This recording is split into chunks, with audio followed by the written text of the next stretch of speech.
Time था 1990 का और जगह थी चीन का नाह शहर। जब सू नाम की महिला की उसके पति के साथ लड़ाई हो जाती है। इन दोनों के बीच खटपट पिछले काफी दिनों से हो रही थी, लेकिन उस दिन इन दोनों के बीच काफी ज्यादा लड़ाई हो जाती है। और उसके बाद सू ने अपने पति से ये बात कही कि वो आगे अब उसके साथ नहीं रह सकती और वो हमेशा हमेशा के लिए उसे छोड़कर जा रही है। इस टाइम ये एक किंडरगार्टन में टीचर लगी हुई थी और इसने आगे के बारे में बिल्कुल भी नहीं सोच रखा था कि अब जब ये अपने पति के घर को छोड़कर चली जाएगी तो ये जाएगी कहां पर, जिसके चलते वो अपना सारा का सारा सामान अपने बैग में डालकर मेट्रो स्टेशन की तरफ आ पहुंचती है।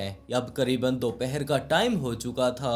सू को कुछ भी समझ नहीं आ रहा था क्योंकि उसकी जिंदगी में तो बिल्कुल उथल पुथल हो चुकी थी और उसे नहीं पता था कि अब उसे जाना कहां पर चाहिए। तो वो शाम होने तक वहीं पर मेट्रो स्टेशन पर बैठी रहती है। वहां पर बैठे हुए अब उसे काफी ज्यादा देर हो चुकी थी, अंधेरा भी होने लगा था और अब उसका दिमाग जल्दी से काम करने लगता है कि मुझे कहीं ना कहीं जाकर आज की रात रुकना होगा, क्योंकि वो स्टेशन पर नहीं रुक सकती। और उसका मेन कारण ये भी था कि इस स्टेशन से पिछले काफी दिनों से काफी सारी महिलाएं गायब हो चुकी थी। कोई ना कोई किडनैपर उन्हें किडनैप कर रहा था और बाद में ना तो फिरौती मांगी जाया करती थी और ना ही उनकी डेड बॉडी पुलिस वालों ने कहीं से बरामद की थी। तो अब सू काफी ज्यादा घबरा चुकी थी और उसे कुछ भी समझ नहीं आ रहा था। तो वो उठकर वापस जाने की तैयारी करने लगती है कि उसे अपने पति के पास ही चले जाना चाहिए। उन दोनों के बीच जो लड़ाई हुई थी वो करीबन सुबह के टाइम हो चुकी थी और इस टाइम अगर देखा जाए तो सू का गुस्सा थोड़ा शांत हो चुका था। लेकिन जैसे ही वो खड़ी होकर अपने पति के घर पर जाने लगती है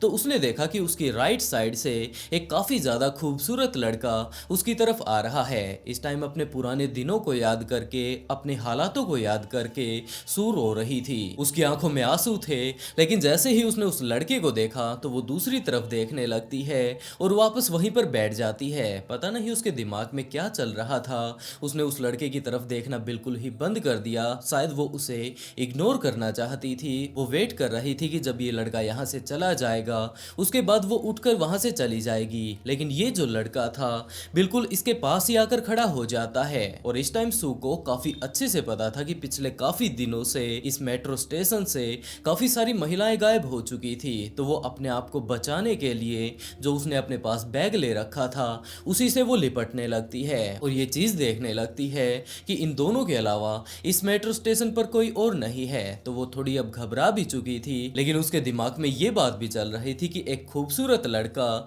जिसने की कितनी अच्छी ड्रेस पहन रखी है ये किडनैपिंग का काम तो नहीं करता होगा। यही सारी की सारी बातें वो सोच रही थी। आंखों में उसके आंसू थे कि इसी टाइम उस लड़के ने अपने पास से अपना हैंकी निकाला और उस लड़की को दे दिया और ये बात कही कि क्या आप ठीक ठाक तो है ना। और सू भी अपने आप को दिखाने की कोशिश करती है कि हाँ वो बिल्कुल सही है। उसके बाद वो लड़का सू से पूछता है कि क्या वो यहाँ पर बैठ सकता है और सू उसे इनकार नहीं करती है। वो लड़का मेट्रो स्टेशन पर लगी उस चेयर की दूसरी तरफ जाकर बैठ जाता है और उसके बाद उससे ही नॉर्मली पूछने लगता है कि आप इस तरीके से रो रही हैं, आप ठीक ठाक तो है ना, आपको आखिरकार क्या दिक्कत है। और उसके बाद सू के पता नहीं दिमाग में क्या चल रहा था, वो अंदर तक भरी खड़ी थी। उसने अपनी सारी की सारी जिंदगी के बारे में उस लड़के को बताना शुरू कर दिया कि आज के टाइम में वो एक किंडरगार्टन में जॉब लगी हुई थी, लेकिन उसके पास ज्यादा पैसे नहीं हैं। यही कारण है कि वो कहीं और जाकर वो नहीं रह सकती।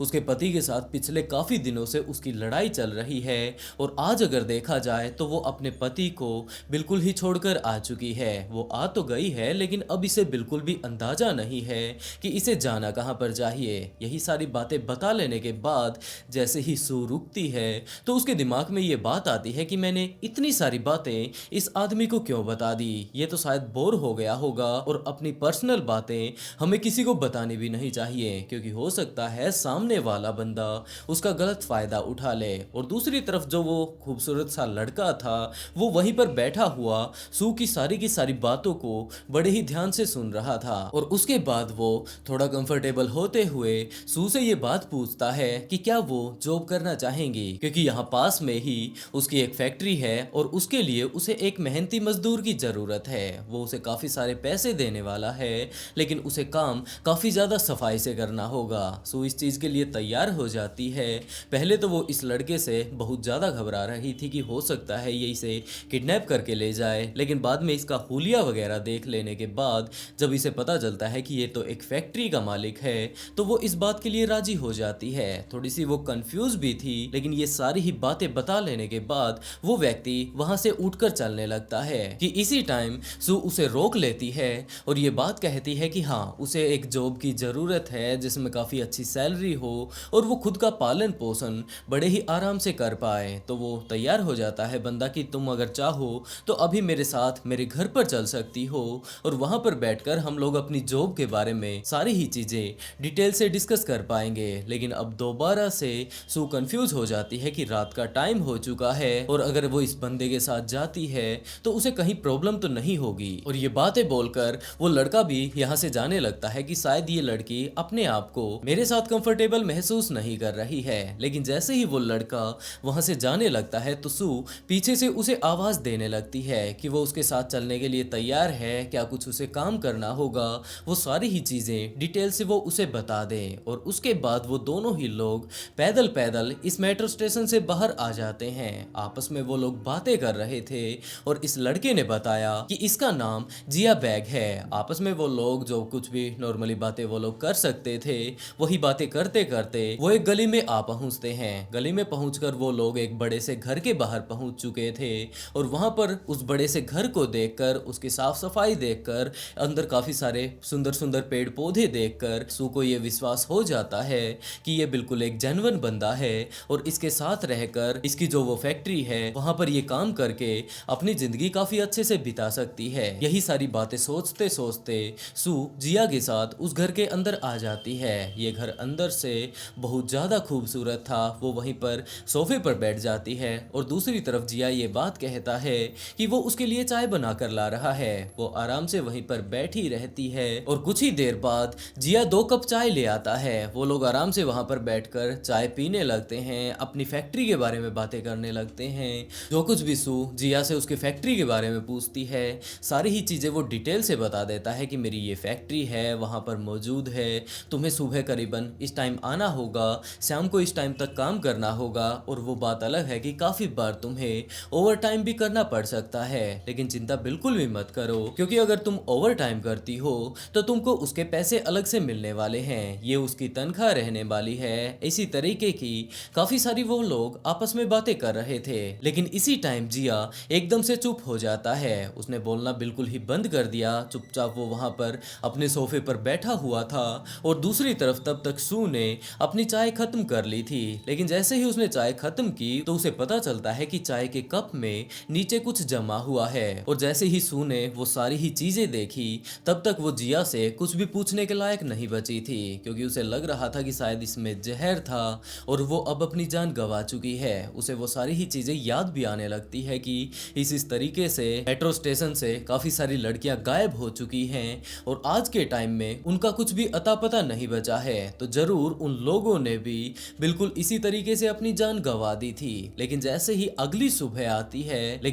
अगली सुबह होती है तो एक बूढ़े पति पत्नी वहां के एक पास के पुलिस स्टेशन में जा पहुंचते हैं। वहां पर जाकर उन्होंने कंप्लेंट दर्ज करवानी शुरू की। लेकिन जो सबसे अजीब बात थी वो ये थी कि उन्होंने कंप्लेंट किसी लड़की की दर्ज नहीं करवाई, जबकि उन्होंने दर्ज करवाई थी एक आदमी की जो वहां पर पुलिस ऑफिसर बैठा हुआ था। उसके लिए ये बात बिल्कुल नॉर्मल थी कि आज फिर से लगता है शहर में कोई लड़की गायब हो गई है। लेकिन जब उस दंपत्ति ने ये बात बतानी शुरू की कि जनाब हमारी कोई लड़की गायब नहीं हुई, जबकि हमारा तो एक लड़का था और वो एक व्यापारी था, पता नहीं वो कहां पर चला गया, बिल्कुल उसी तरीके से वो गायब हो चुका है जिस तरीके की पिछले काफी दिनों से हमारे शहर से बहुत सारी लड़कियां गायब हो चुकी हैं। तो ये चीज पुलिस ऑफिसर के लिए भी काफी ज्यादा हैरान कर देने वाली थी। लेकिन पुलिस ऑफिसर उनकी कंप्लेंट को दर्ज कर लेता है और उस आदमी को ढूंढने की कोशिश करता है। लेकिन अगले काफी दिनों तक ढूंढ लेने के बाद भी उन लोगों के हाथ कुछ भी नहीं लगता। और उसके बाद टाइम आता है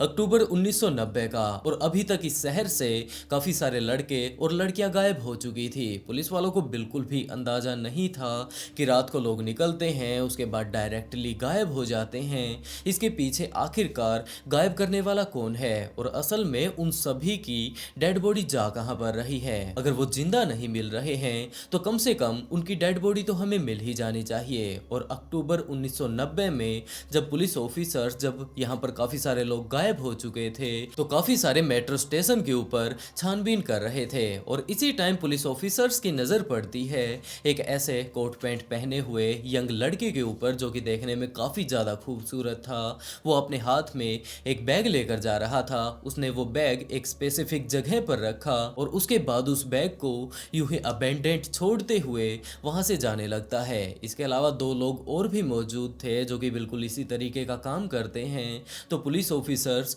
इन तीनों ही लोगों के पास जा पहुंचते हैं और वहां पर जाने के बाद इनसे पूछताछ करने लगते हैं कि जनाब हमने देखा था कि ये बैग आपका है, आप इन्हें यहाँ पर लेकर आए थे, तो इस तरीके से आप इन्हें छोड़कर क्यों जा रहे हैं। और वो लोग बातों को टालने की कोशिश करते हैं कि ये मेरा नहीं है, हाँ मेरा था, किसी और व्यक्ति का ये है, हम लोग यहाँ पर जस्ट इसे छोड़कर जा रहे हैं और जिसका ये है वो अपने आप इसे यहाँ से लेकर चला जाएगा। हम लोगों ने सामने वाले बंदे को सारी ही चीजें बता दी हैं कि हमने ये बैग यहाँ पर रख दिया है। तो पुलिस ऑफिसर्स को जब इस बारे में शक होने लगता है तो वो लोग उस बैग की चेकिंग करने लगते हैं और बैग की चेकिंग में पुलिस ऑफिसर्स को पता चलता है कि इसके अंदर कुछ और नहीं जबकि काफी सारी ड्रग्स भरी हुई है। तो पुलिस ऑफिसर्स उन तीनों ही लोगों के आईडी कार्ड लेने लगते हैं और इनमें भी जो सबसे मेन बंदा था जिसने कि काफी सारे साफ सुथरे कपड़े पहन रखे थे वो कोई और नहीं जबकि जिया बैग ही था। वही बंदा जिसने कि सू को आखिरी टाइम में अपने घर पर बुलाया था नौकरी देने के बहाने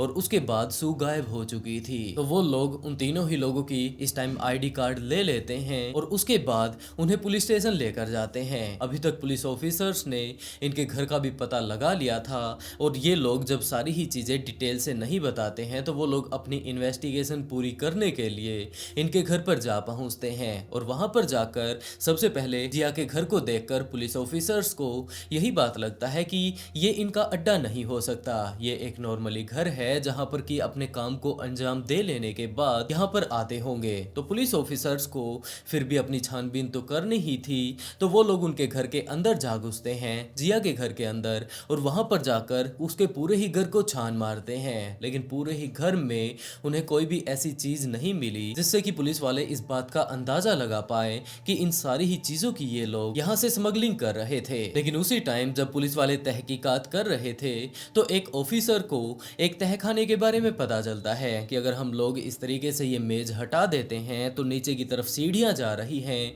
और यहाँ पर कुछ भी हो सकता है क्योंकि यहाँ से काफी गंदी बदबू इस टाइम बाहर आ रही है। तो वो लोग उस तहखाने की वो टेबल हटाकर नीचे सीढ़ियों की तरफ जाने लगते हैं। लेकिन जिस स्पीड से वो लोग नीचे की तरफ अपनी इन्वेस्टिगेशन करने के लिए गए थे उससे काफी ज्यादा जल्दी वो लोग वहां से बाहर आ जाते हैं क्योंकि यहाँ से इस तहखाने के अंदर और भी ज्यादा गंदी बदबू आ रही थी। तो वो लोग सबसे पहले बाहर आते हैं और उसके बाद अपने मुंह को पूरे तरीके से मास्क वगैरह से कवर करके अपने आप को पूरे तरीके से प्रोटेक्ट करके कि हो सकता है नीचे कोई गैस वगैरह फैली हुई हो और जैसे ही हम लोग जाएं तो वो गैस हमारे शरीर पर किसी तरीके का रिएक्शन दिखाने लग जाए। तो जैसे ही वो लोग नीचे उस बेसमेंट में जाकर चेकिंग करने लगते हैं तो ऊपर वाला बंदा जो कि ऊपर ही घर में इन्वेस्टिगेशन कर रहा था वो चिल्लाना शुरू कर देता है। वो बुलाता है अपने सीनियर ऑफिसर को जो कि इस टाइम तहखाने में गया हुआ था। उसका सीनियर यही बात सोचता है कि वो नीचे के मामले को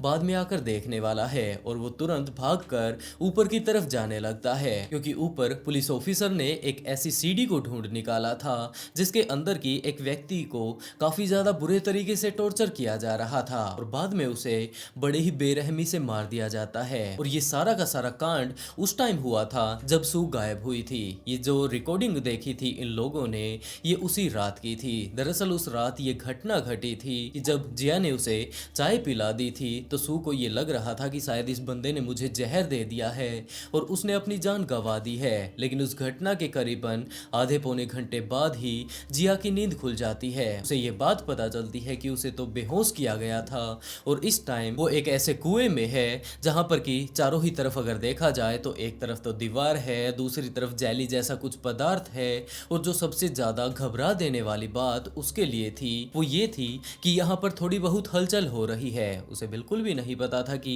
ये हिलडुल क्या रहा है और वो उसे ज्यादा छेड़ भी नहीं रही थी क्योंकि वो काफी ज्यादा इस टाइम घबरा चुकी थी। और इसी टाइम जैसे ही उसकी नींद खुलती है वो बेहोशी से बाहर आती है तो वो चिल्लाना शुरू कर देती है और जैसे ही वो चिल्लाने लगती है तो ऊपर का जो पत्थर था जहां पर कुएं में इसे डाला गया था वो पत्थर हट जाता है और इस टाइम ऊपर कोई और नहीं जबकि जिया था। वो जिया के सामने रोने लगती है, चिल्लाने लगती है। वो यही बात कहती है कि मैंने कोई भी ऐसी गलती नहीं की जिसके चलते तुम मुझे यहाँ पर उठा लाए हो।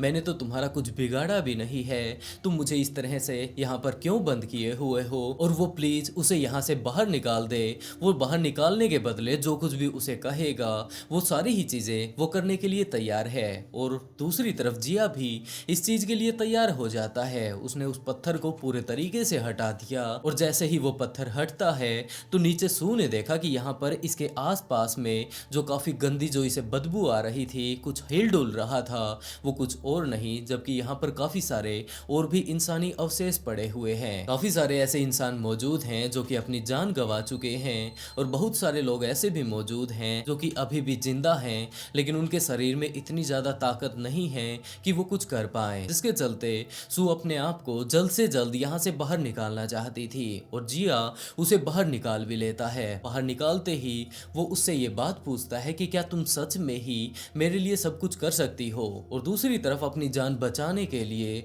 सू तो पहले से ही तैयार थी। तो जिया ने कहा कि तुम्हें मेरे लिए एक व्यक्ति का कत्ल करना होगा और दूसरी तरफ सू तो अपनी जान बचाने के लिए कुछ भी करने के लिए तैयार थी। और उसके बाद जिया ने ये बात कही कि तुम्हें इस मेट्रो स्टेशन पर जाना है। उसे एक फोटो दे दी जाती है, ये लड़का तुम्हें वहां पर मिलेगा, उसे तुम्हें यहाँ पर लेकर आना है। और वो बिल्कुल इस बात के लिए तैयार हो भी जाती है। वो मेट्रो स्टेशन पर जाती है, कुछ रोमांटिक बातें उस लड़के के साथ वो करती है और उसके बाद जिस तरीके से जिया ने उसे कहा था वो उसे उसके घर पर ले आता है। और वहां पर लाने के बाद जिया तो दूसरी तरफ पूरे तरीके से तैयार था ही। जैसे ही ये लड़का यहाँ पर आता है तो वो उसके सिर पर एक भारी से ऑब्जेक्ट से वार कर देता है और वो लड़का जो कि यहाँ पर आया था वो पूरे तरीके से बेहोश हो जाता है। और उसके बाद जिया यहाँ पर एक कैमरा जचाता है, दूसरी तरफ सू को ये बात कहता है कि ये तुम चाकू पकड़ो और इस आदमी को तुम्हें बड़े ही बेरहमी से मार डालना है। और सू अपनी जान बचाने के लिए वही सारे काम कर रही थी जैसा कि इस टाइम जिया ने उसे कहा था। और जो अब ये पुलिस वाले सीडी देख रहे थे ये वही वाली वीडियो थी। उसके बाद पुलिस ऑफिसर नीचे जा पहुंचते हैं उस तहखाने में और वहां पर जाकर पुलिस वालों को अनगिनत डेड बॉडी मिलने लगती हैं। जब उसे बाहर निकाला जाता है तो पता चलता है कि करीबन 42 डेड बॉडी यहाँ पर मौजूद हैं। यही वो सारे लोग हैं जो कि पिछले काफी दिनों से लगातार इस शहर से गायब हो रहे थे। लेकिन जैसे ही इन सारी ही चीजों के बारे में पुलिस वालों को पता चलता है तो वो लोग वापस से उन तीनों ही लोगों के पास जा पहुंचते हैं और वहां पर जाकर पुलिस वालों को पता चलता है कि जो ये 3 लोग इन्होंने पकड़े हैं ये कोई और नहीं जबकि एक तो जिया ही है, दूसरा सू भी है जो कि वही लड़की जो कि उसके पास जॉब लेने के लिए गई थी। ये बात काफी ज्यादा हैरान कर देने वाली है कि उस रात जिया ने सू को बाहर छोड़ दिया था अकेले कि तुम्हें जाकर इस तरीके से उस मेट्रो स्टेशन से उस बंदे को पकड़ कर लेकर आना है।